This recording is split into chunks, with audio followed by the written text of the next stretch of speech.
ধর্মীয় উৎসব বড় উৎসব দুর্গাপুজো সেটা যাতে কোনোভাবে হ্যাম্পার না হয়, কারণ বিএলও বা বিএলএ 2 যারা পলিটিক্যাল পার্টি থাকবে, বিএলও যারা সরকারি, তাদেরও বাড়িতে ধর্মাচরণ, পুষ্পাঞ্জলি, হিন্দু শাস্ত্র মতে যা যা করার আনন্দ এগুলো আছে, এগুলো মাথায় রেখে করা।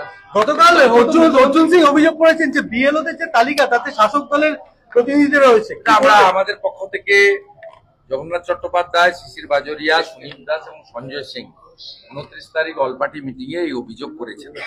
আমরা বিভিন্ন জেলা শাসকের দপ্তর থেকে 80,000 মতো বিএলওর নাম সংগ্রহ করেছি জেলা শাসকের দপ্তর থেকে। তার উপরে আমাদের কাজ চলছে। আমরা যেমন 1700 বুথে রিঅর্গানাইজেশনের আপত্তি করেছি, আপনি ধরে নিতে পারেন যে কয়েক হাজার, অ্যাপ্রক্স 10,000-এর মতো আমরা আগামী 15-16 তারিখে জমা দেব এবং প্রেসকেও লিস্ট অফ 80,000-এর মধ্যে 10,000 অ্যাপ্রক্স 10,000 ইতিমধ্যে 3-4 হাজার আমরা পেয়ে গেছি। 7-8 হাজারের আটকে যেতে পারে, 12,000 হতে পারে। আমরা আশা করছি এরকম একটা সংখ্যা আসতে পারে এবং আমরা সেই তালিকা, অবজেকশনের তালিকাটা আপনাদেরকে প্রকাশ করে দেব। ইলেকশন কমিশন কিন্তু আমাদের অবজেকশনের জন্য ওয়েট করেনি, এমনি যে অবজেকশন পাচ্ছে চেঞ্জ করে দিচ্ছে।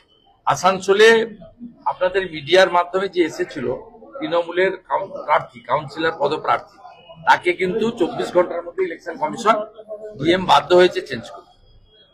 ইলেকশন কমিশনেরও এবারে সক্রিয়তাটা, নজরদারিটা আপ টু দি মার্ক না হলেও কিছুটা স্যাটিসফ্যাক্টরি বলা যায়। বালি পাচার চক্রে দুর্নীতির জাল রাজ্যে আর কতদূর পর্যন্ত বিস্তৃত বলে